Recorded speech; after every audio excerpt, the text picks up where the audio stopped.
troubling question, how one goes about training students to think along these lines.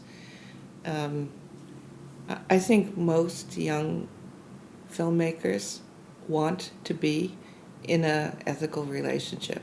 I think other pressures come along that push them to make other kinds of decisions.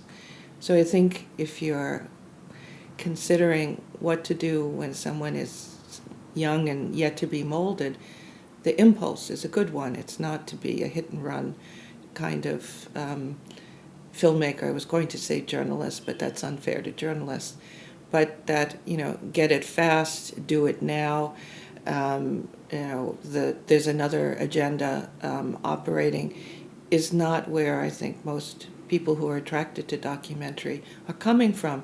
So I think it's about nurturing that impulse that I think is pretty much inborn, that if you're going to go out with a camera and meet with people, some of whom, for all kinds of reasons, may not be in a position because they're in a traumatic situation, because they're not fully aware of the larger context in which something will be seen, they may not be in a position to give informed consent, that a young filmmaker should be at least aware enough that there has to be a relationship formed or nurtured so that the decisions that are made are not going to be in